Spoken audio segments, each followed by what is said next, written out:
Hej og velkommen til denne her video om testautomatisering til selv borgere. Ses årsopgørelsen i PDF. Formålet er at få vist, hvordan en manuel testcase kan konverteres til en testautomatisering via et værktøj, der hedder Libwork. Og testen skal laves med 3 rubrikker. For at aflæse 3 rubrikker: løn, faglig kontingent og A-kasser. Og de skal verificere hen mod de forventede resultater.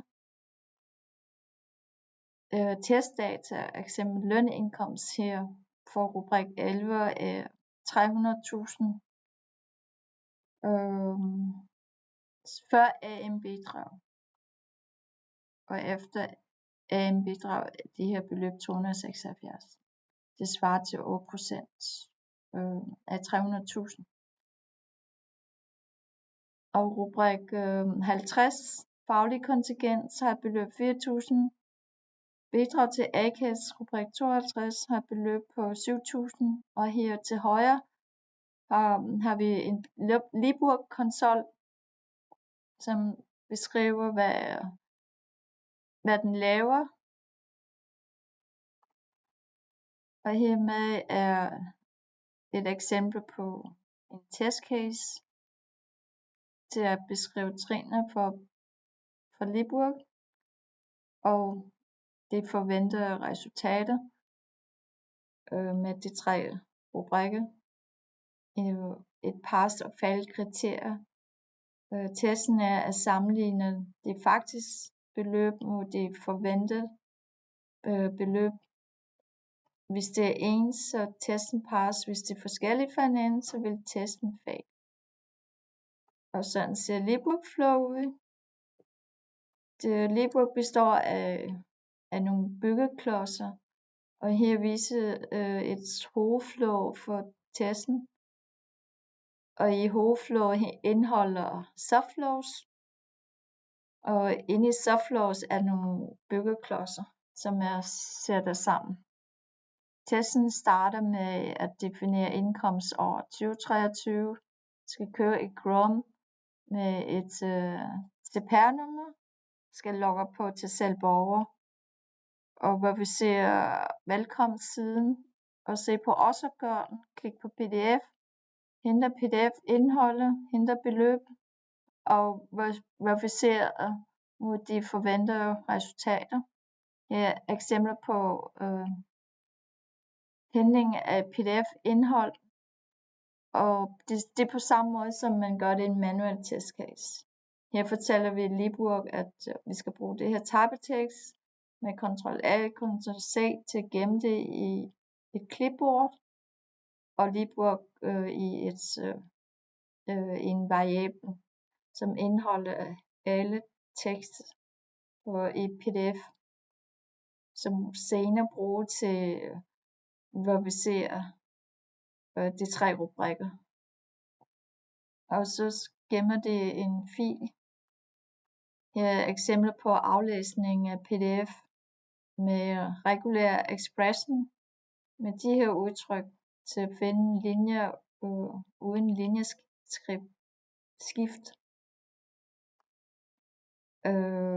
Og når linjer er fundet, så skal beløbet isoleres med en metode, der hedder substring. Og metoden skal bruge nogle parametre som indeks og antal karakterer, der aflæses i et tekstområde. Og indeks kan vi finde ved at kopiere linjer, rubrik 11, ind i Notepad++, og se kolonnenummer og skrive, for eksempel her det er 21, så skriv det indeks nummer 21, og count det antal karakterer for et beløb, eksempelvis med 300.000, så de svarer til karakter 8. Count er 8 her. Hermed vil jeg køre et demo, hvordan Liburg fungerer, så testen kan køre igen og igen, og beløb kan udskiftes.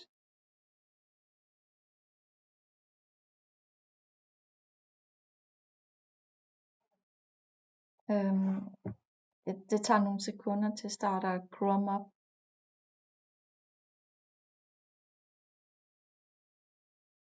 Chrome er start op og går til selv borger og logger på med CPR-nummer og en kode. Og klik på se årsopgørelsen. Og dertil klik på PDF.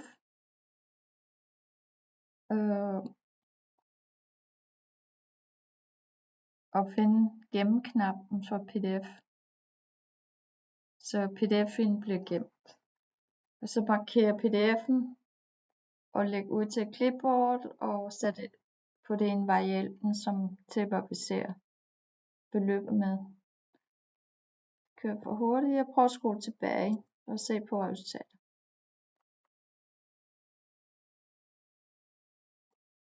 Her. Den her viser, at Liburg aflæser de 3 rubrikker her, 11 og 50 og 52. Som står der her faktisk resultat her, og her har vi forventet resultat. Og lave en sammenligning af de her 2 beløb, og hvis det er en, så vil testen passe. Og det ser ud, de her det grønne, det viser, at testen er grøn, og ingen fejl fundet. Sådan kører testautomatisering. Tusind tak for, at I vil kigge med, og vi ses i en anden video.